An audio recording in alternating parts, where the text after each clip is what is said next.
Eu vou comentar algumas coisas que, que a Riso leu agora, que eu acho importante. Aí a gente continua, tô vendo já que o texto tá acabando, mas cada vez que ele tá acabando eu me lembro de alguma coisa para falar. Aí vai ficando infinito, né?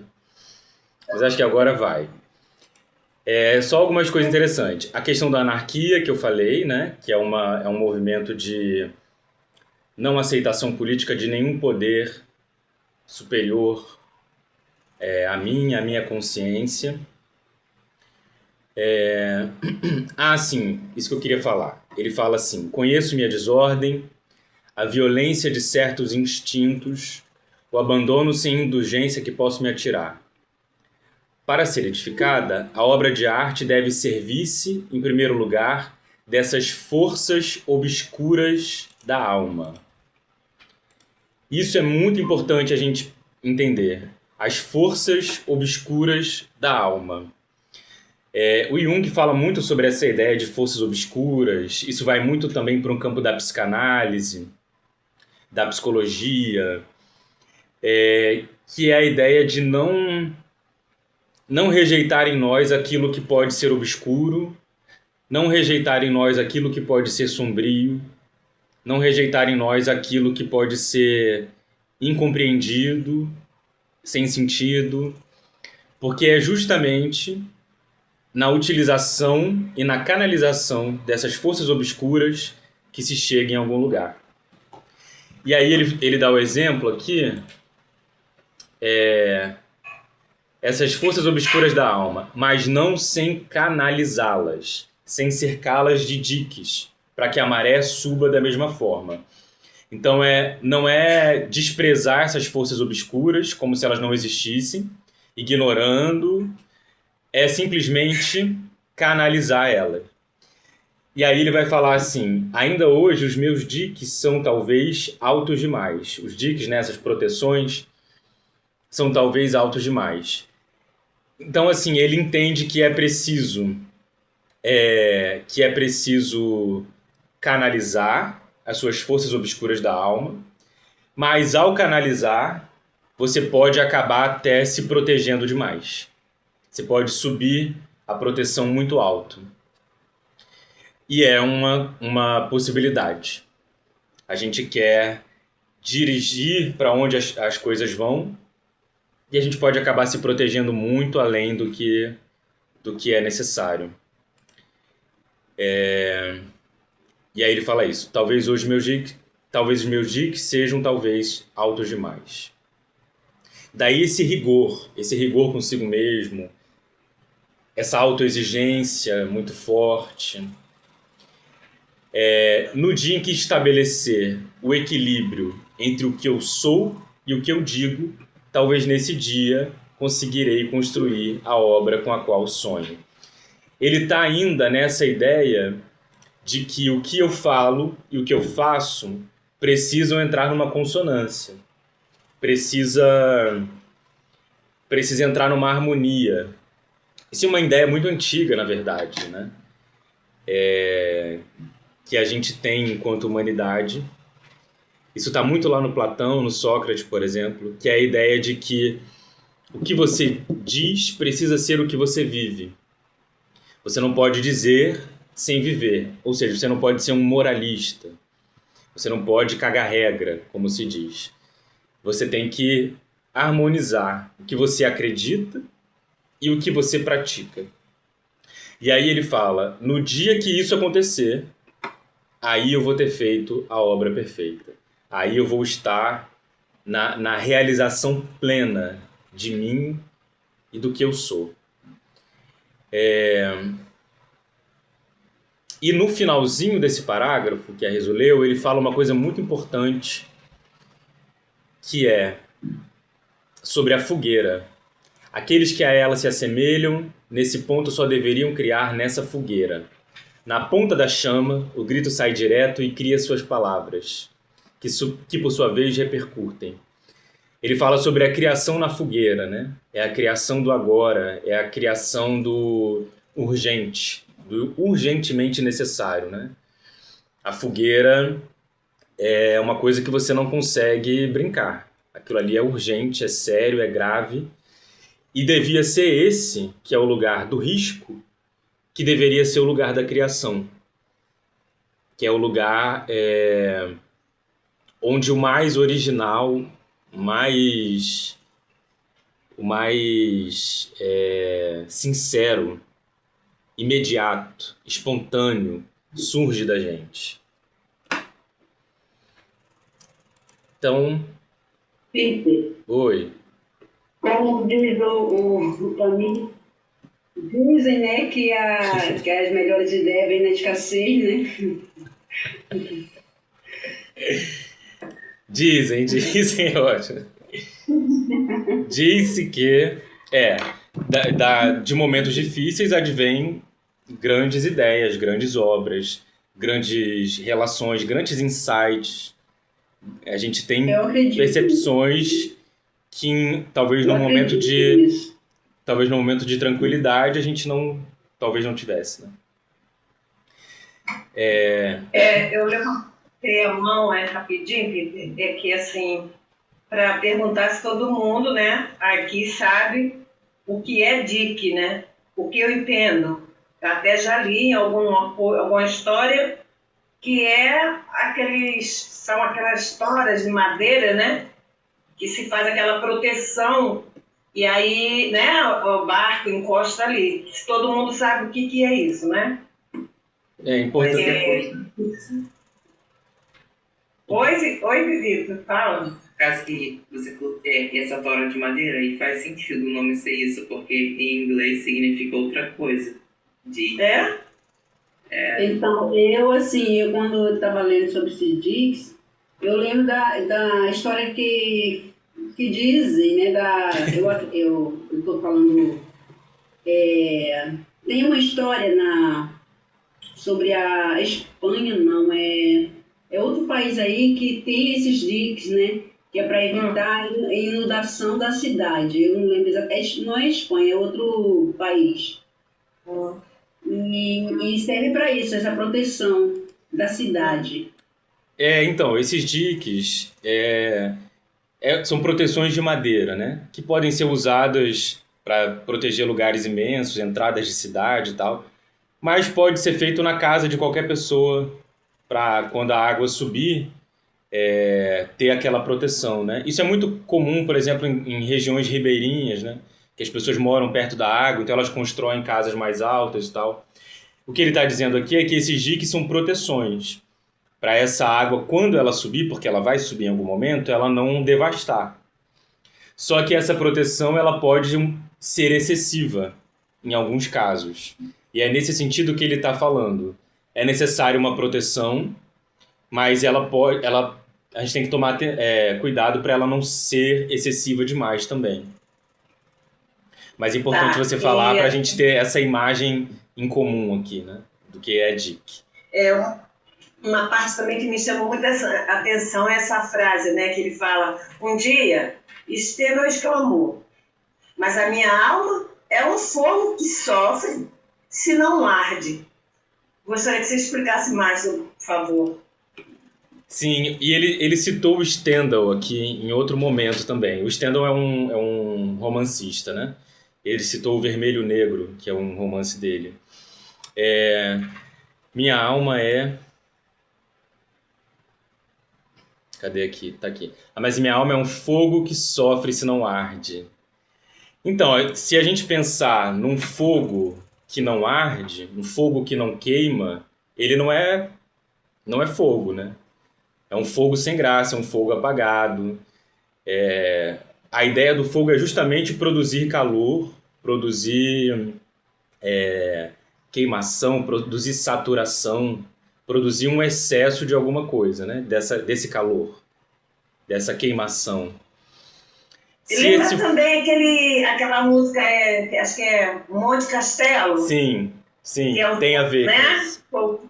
Que se arde e não se vê. Então, essa frase o amor é um fogo que se arde sem se ver. Essa frase é de um poema do Camões. É do poema do Camões. Que é bem anterior ao Stendhal, né? Então talvez o Stendhal até possa ter essa referência. Mas ele está falando no sentido de viver uma vida sem graça. Eu não quero ser um fogo que não arde. Eu não quero ser um fogo que não queima. Eu quero ser um fogo que queima. Eu quero deixar que o meu fogo possa queimar, possa arder, possa ser quente de verdade. Porque se não for isso, não tem sentido viver, né? A minha alma é um fogo que sofre se não arde. Ela não tem sentido se ela não arder, se ela não fizer aquilo para que ela foi feita, né? É nesse sentido, é por aí. Tem as pessoas falam às vezes que, assim, é feito água de chuchu, sem graça. Eu acho até maldade com chuchu. É mais ou menos isso, não tem graça. É maldade com chuchu, porque eu adoro chuchu também. Mas é porque o chuchu é um pouco aguado, né? Duplê de chuchu é maravilhoso. Chuchu com carne moída é maravilhoso. Camarão. Com camarão, nossa, delícia. Vamos prosseguir. E aí, a gente já tá quase no finalzinho. Pera aí, deixa eu ver. Temos pouco. Aí a gente vai comentando esse último parágrafo. Pode ir. Você quer que eu volte ou já vou do parágrafo em diante? Não. Não, pode ir daí mesmo. Já que se trata dessa espera, provavelmente vã, por que então aceitar hoje a publicação desta obra? Primeiro, porque os leitores souberam encontrar o argumento que me convenceu.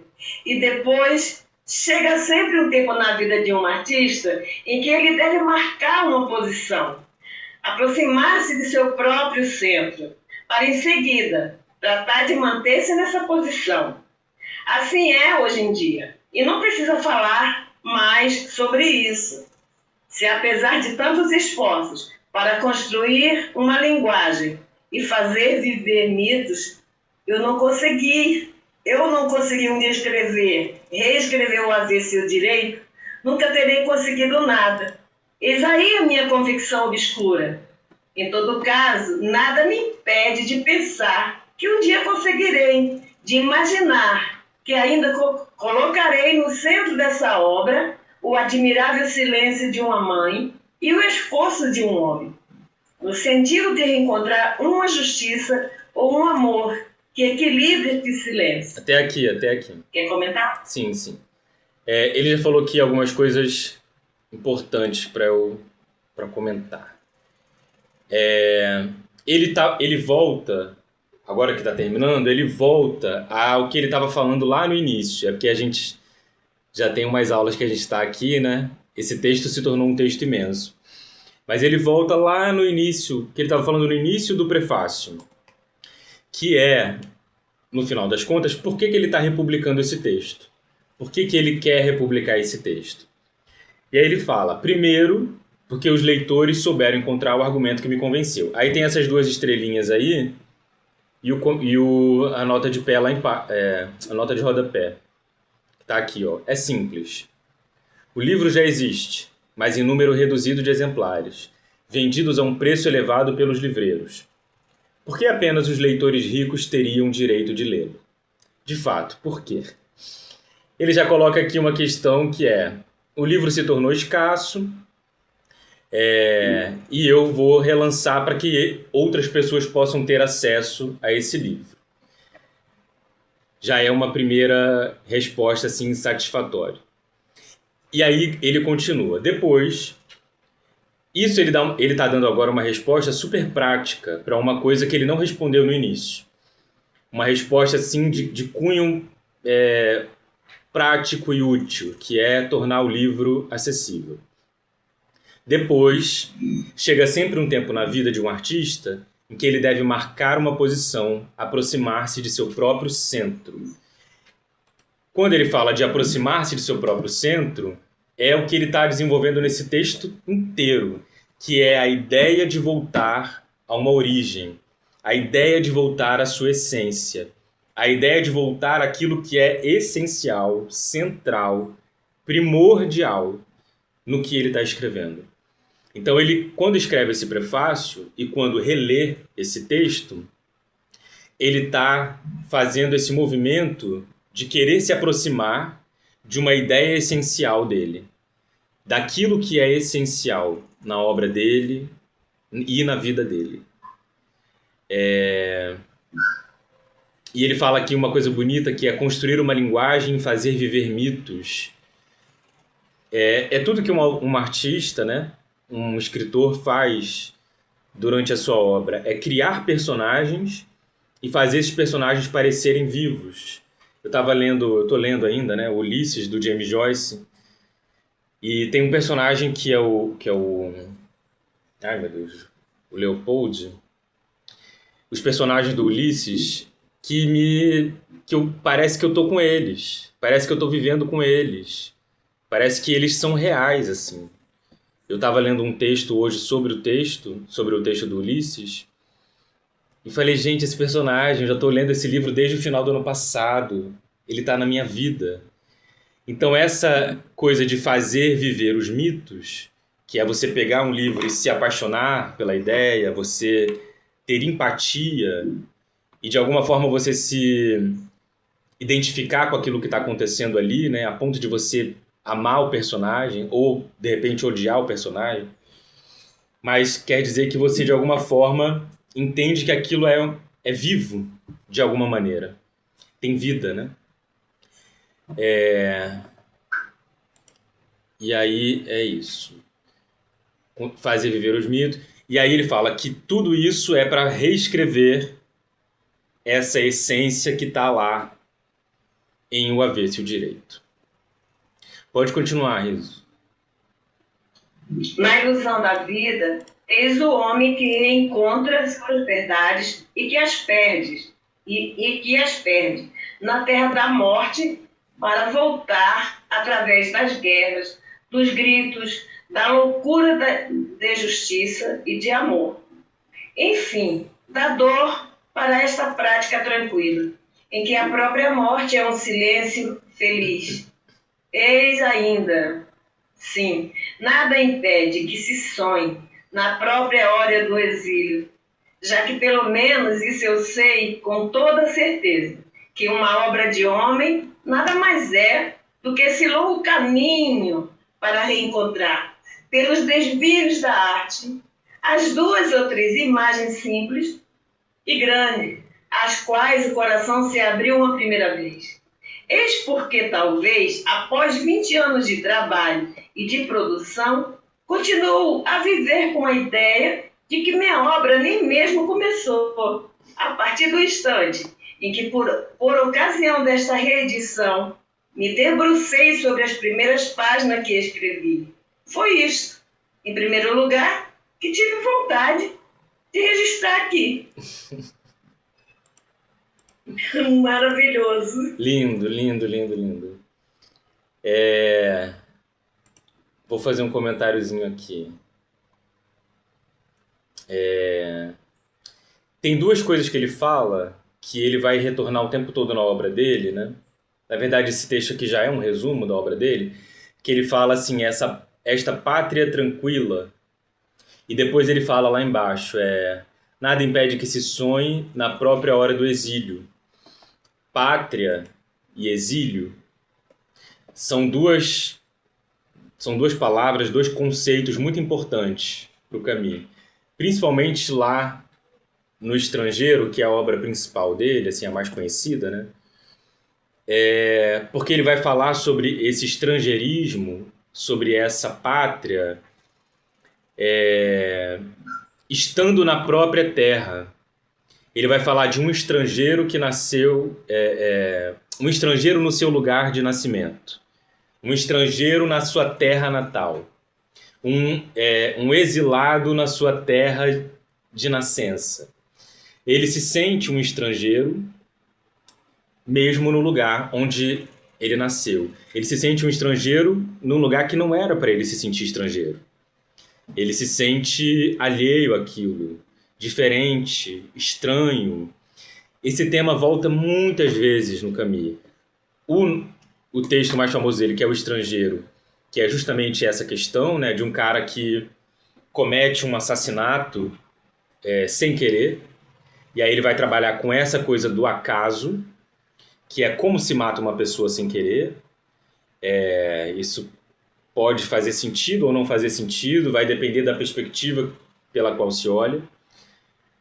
E tem um outro texto dele que fala muito sobre essa coisa do exílio, que é num livro que se chama, um conto, que chama A Mulher Adúltera, que está no livro O Exílio e o Reino, que é uma mulher que trai o marido, mas ela não trai o marido como uma pessoa, ela trai o marido com um sentimento, com uma experiência que ela tem. E ela sente que ela traiu toda aquela vida por causa de uma experiência que ela teve.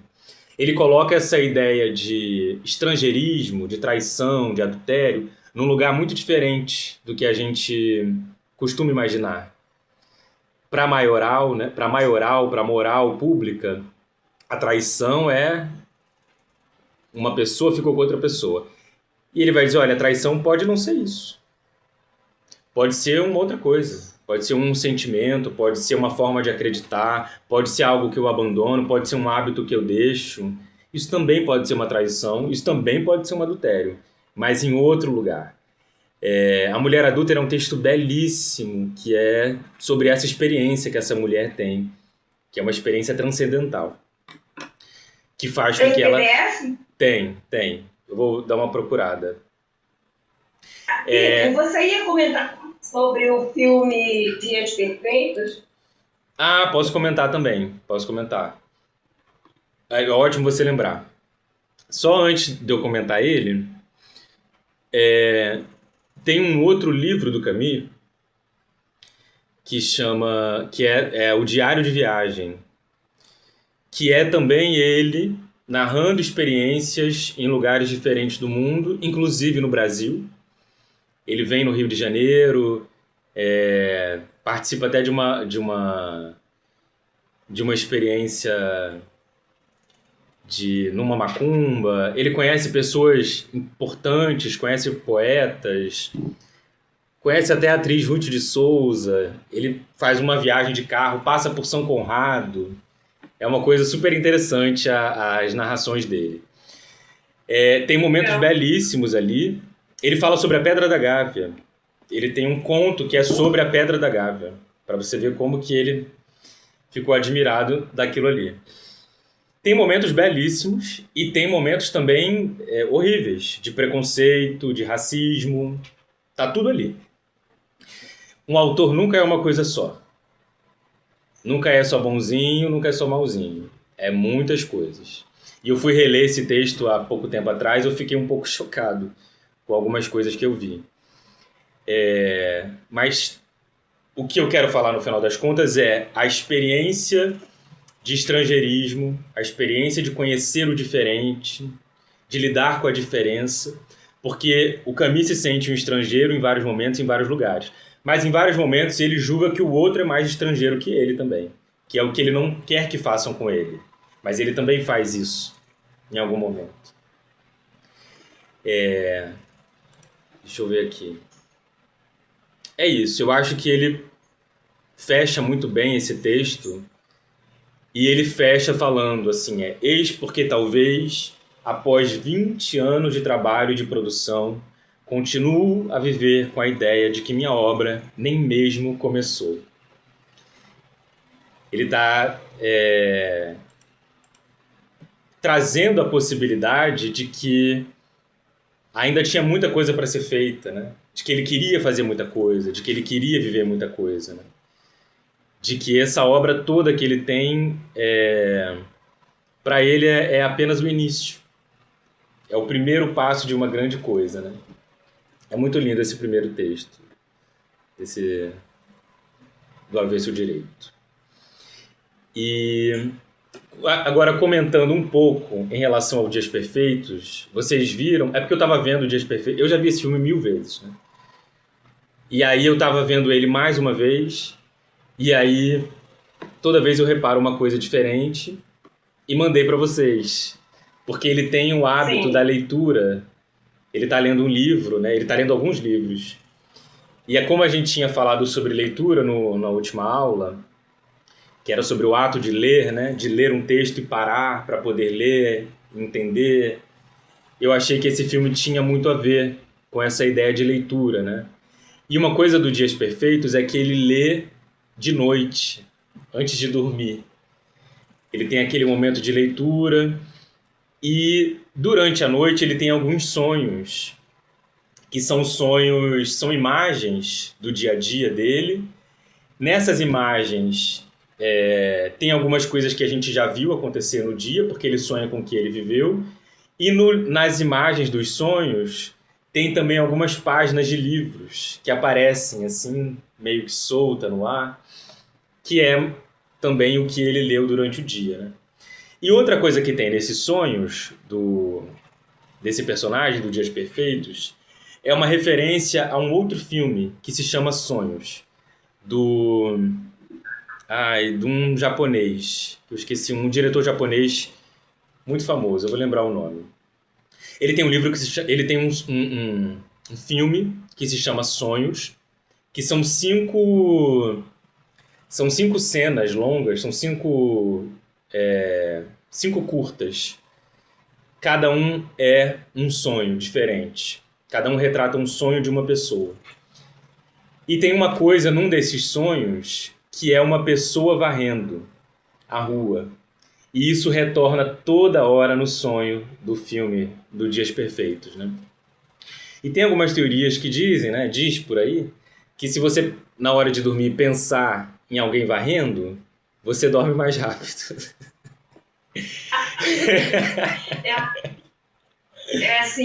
Alguma coisa, né, que também percebi, eu acho que é a terceira vez também que eu assisto. Ontem eu coloquei ontem eu não consegui terminar de ver, eu cheguei de viagem, estava muito cansada, mas assim, hoje eu vou terminar. Essa questão do reconhecimento do ser humano com o outro, né? Ele fez a ação de pegar o garoto na mão do menino, né? E a mãe do garoto tem aquela atitude de nojo, de passar um papel para limpar a mão do menino porque tocou na pele dele, porque ele limpa um banheiro, né? E vai embora sem nem ao menos dizer obrigada. Só que o menino volta para trás, ele é uma criança, ele tem esse reconhecimento de dar um adeuzinho em forma de agradecimento, né? Quer dizer, o adulto não percebe, não se reconhece, mas a criança ela está o tempo todo observando as nossas atitudes. Não, essa cena que você falou é uma cena muito interessante, porque a mãe, né, ela não agradece, né, por ter encontrado o filho, ela nem sequer olha para ele. Ela pega a criança, limpa a criança, né, e vai embora. E uma coisa interessante é que o personagem principal do filme, ele se comunica com criança, com malucos. Ele se comunica com aquilo que está um pouco à margem do que a gente chama de racional. Uma criança, você fala, não, criança ela não entende muito bem. Mas, nesse caso, ela entendeu muito melhor do que a mãe o gesto que ele teve, né? Que foi encontrar ela e devolver a criança para a mãe. A criança agradece, a mãe não. Assim, a mãe não tá nem aí, né? E ele é um cara que se comunica com essa parte da sociedade, né? Sim. Pode falar. E essa parte também eu achei importante, que ele cita obras, né? E sempre árvores. Uhum. Sim, eu li um livro, parece Árvore da Memória, que é a história a narração de um avô com seu neto. E a formação da memória, né? Eu me lembro quando quando ele fala da árvore no filme, eu fico da árvore, né? Uma obra do livro, e até lá, aquela moça que atende fala, nossa, essa escritora deveria ter mais reconhecimento, né? Sim, eu acho também muito interessante. Então, porque ele é uma pessoa... Dilene, já vou deixar você falar já, rapidinho. Ele é uma pessoa que retrata o comum, né? Ele é um limpador de banheiros. Ele é uma pessoa que não... que ninguém repara, né? Que ninguém vê. E ele tem todo um olhar para a vida, que é um olhar muito singular, muito específico, muito artístico também, né? E um dos livros que ele está lendo, na verdade 2 livros, né? Um livro que ele está lendo se chama Árvore, que é o da Aya Koda, e o outro livro é Palmeiras Selvagens, que é um romance. Não li nenhum dos dois, não, mas eu fui atrás de pesquisar os livros. Todos os livros que ele está lendo, ele tem relação com o que ele está vivendo, né? A árvore, a natureza. Ele é um cara que colhe aquelas mudias de planta, né? Para plantar em casa. Ele é um ser comum, né? Ele é um herói do cotidiano. Edilene, quer falar? Quando você falou do sonho, né? Do sonho não, de varrer, né? Do filme Sonhos, que tem uma parte, né? Uma parte que está sempre varrendo. Aí, e você falou que quando as pessoas falam, né? Quando você pensa, quando vai dormir, pensa na coisa varrendo, talvez seja para limpar. Seja essa coisa do varrer. Eu pensei também no barulhinho da vassoura, né? Limpando. E está limpando, talvez limpando o nosso pensamento ali para o sono chegar e você dormir tranquilamente, né? Pode ser uma coisa mais metafórica, né? Com certeza. Mas também você vê que é no mesmo horário, né? A varredura é no mesmo horário que ele vai acordar. Então é um cotidiano, né? E ele não demonstra mesmo, ai, que saco, que barulho chato, né? E ele já acorda assim, olhando pro céu, ai, tô vivo, já tá vivo. É mais um dia. Vamos lá, que é mais um dia, né? E essa coisa da varredura é uma metáfora que pode funcionar, né? Ela pode meio que limpar os pensamentos. Ela dá uma sensação gostosa, né? Ouvir aquela coisa varrendo. É uma vassoura grandona, meio aquela vassoura antiga, né? Então ela de palha. Então ela faz um barulho gostoso, também varrendo as folhas. É toda uma conjunção, né? O sonho dele, o que está acontecendo lá fora. E tem muito essa coisa, sabe, quando a gente está prestes a acordar, aí acontece um barulho do lado de fora e você sonha com aquilo que está acontecendo, o seu sonho encaixa o que está acontecendo lá de fora num contexto que faz tudo parecer sentido. É quando você acorda é um barulho do lado de fora. E no seu sonho era outra coisa, era toda uma conexão, vários personagens, vários acontecimentos. Porque a gente está atento. Eu fiquei observando a sobrinha dele, também está tendo um ritmo igual a ele. Ela parece muito com as atitudes dela, de ler, de fotografar. Então, ele é um personagem que se comunica com as crianças. Tem uma hora, com os malucos, que ele tem uma hora que ele fica observando um cara que está devaneando, não sei se você lembra dessa cena. Um cara que está devaneando, que é um morador de rua, que está com uma roupa toda velha, e ele se identifica com esse cara, e ele observa esse cara sempre, ele se identifica com essas figuras à margem, né? Tem uma outra cena que ele fica jogando o jogo da velha com uma pessoa que ele não sabe com quem é, que ele faz um jogo, aí no outro dia ele vai lá e pega de novo, e a pessoa fica jogando com ele e ele não sabe quem é. E essa pessoa não aparece no filme, né? Ele está também dialogando com um ser que também é invisível à sociedade. Ele está só dialogando com coisas, pessoas que estão de alguma forma à margem, que estão fora da ideia de racional, sabe? Ele é um simples trabalhador que está vivendo os seus dias perfeitos. Eu lembrei do nome do filme, do diretor, é Akira Kurosawa. Chama Sonhos. Assim, muito conhecido, né? Sim, sim. Eu também tenho esses hábitos, né, Peter? Mesmo antes de assistir esse filme, eu tenho esses hábitos, porque assim, eu participo, né, lá no Parque Ecológico. Gostaria que se também estivesse presente em algum momento com a gente, vai ser muito bom, vai gostar. Eu vou pelo caminho observando, e eu vi que derrubaram uma mangueira, queimaram o tronco. Mas olha o poder da natureza. O que eu observei? Estava brotando outras folhinhas. sabe? E aí eu fotografei. E assim eu vou fazendo. O que me chama a atenção da natureza, por exemplo, lá onde eu estava, em Niterói, não apareceu um arco-íris, mas ele não apareceu total, sabe? Ele ficou uma parte entre a nuvem e eu do outro lado do monte. E aquilo eu achei lindo, fotografei também, sabe? Muitos momentos, assim, eu vou fotografando, né? Observar uma samambaia, um brotinho de samambaia, ela toda enroladinha quando ela nasce, ela vai igual um bebê se desenvolvendo, sabe? Assim, aquele feto saindo ali da sua casinha, da sua proteção para o mundo. E eu acho isso lindo, né? Eu também tenho foto desse momento, sabe? Então é isso, é você Sim. observar ao teu redor. Sim, ele é um grande observador da realidade que cerca ele, né?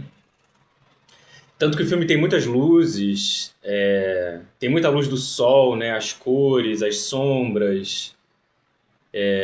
Enfim, quem não viu ainda, eu recomendo. Eu recomendei o filme por causa dessa relação dele com a leitura, mas o filme é muito mais do que isso. Cada um vai ter uma percepção pessoal dele, né?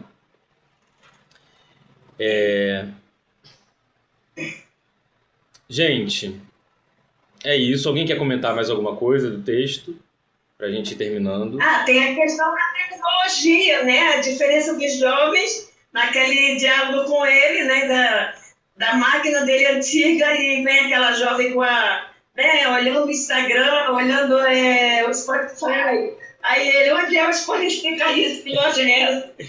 Sim, ele acha que o Spotify é uma loja, né?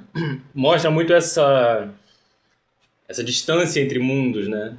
Mas ele é um cara totalmente presente, né? Ele tá totalmente presente na realidade dele. Não saber do Spotify não traz problemas para ele, né? Ele é de um outro É tempo. muito importante, Peter, o vendedor lá da fita cassete, que ele diz assim, né?